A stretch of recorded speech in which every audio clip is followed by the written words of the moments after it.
અત્યારે એમાં જગ્યા દબાવેલી છે અને કોઈ જાતની સુવિધા નથી, લાઇટ પાણીની વ્યવસ્થા નથી.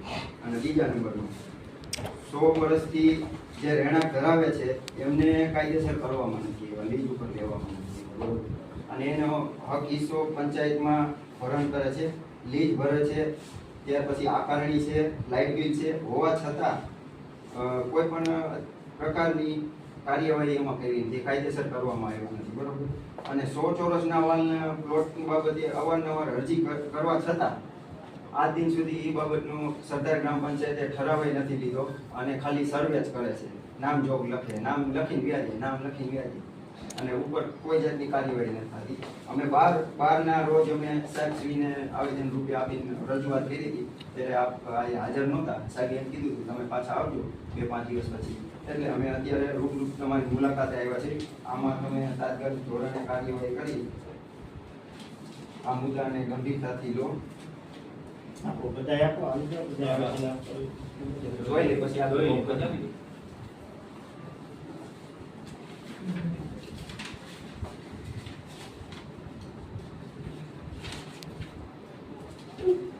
બાર ના રોજ મેં આવ્યા. તમારી લેખે અરજી છે તો આમાંથી કાર્યવાહી થશે, એનો આપણે ફોરવર્ડ કરી દઈશું કન્સર્ન. આમાં મેડમ અમે અવારનવાર રજૂઆત કર્યા છતાંય પત્ર વ્યવહાર નથી થતો, આનાનો જવાબ મળતો નથી. અહીંયા તમને લિખિત અરજી કરી દીધી તો હવે પત્ર આ 6 મહિનાની લડાઈ છે, આ 6 મહિનાની. એટલે મતલબ અનુસૂચિત જાતિના લોકો છે એટલે વહીવટી તંત્ર સિલેક્ટેડ ને ઇલેક્ટેડ બંને જાતિ પૂર્વગ્રહ રાખીને કરી રહ્યા હોય એવું સ્પષ્ટપણે લાગે છે, બરાબર. એટલે આપ બેનશ્રીને નમ્ર વિનંતી, અઠવાડિયે આવતા સોમવારે આપને ફરીથી મળવાના છે, બરાબર. આવતા સોમવાર સુધી નહીં થાય તો ભાવનગર હાઈવે અમે બ્લોક કરી દઈશું.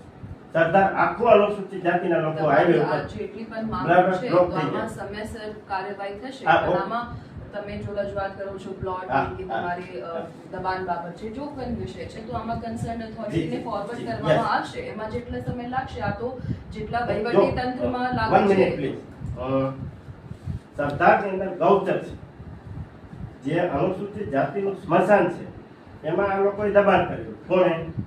તથાકથિત જે આગેવાનો છે એને, બરાબર. તો એ દબાણ તમે દૂર કરો, બરાબર. અને અનુસૂચિત જાતિની જો કદાચ ગૌચર હોય તો ગૌચરે આપી શકાય છે ને, હેતુ ફેર કરીને આપી શકાય. કારણ કે આ લોકો ક્યાં દફન વિધિ ક્યાં કરવા જાય? કલેક્ટર ઓફિસમાં તો ના કરવા પછી નહીં થાય તો એ રીતે કરશું. ક્યાંય ખાડો ખોટીને દફન વિધિ કરશું, કારણ કે હવે થાકી ગયા છે. તમે જાણો કે આ સૌથી આ લોકો કોઈ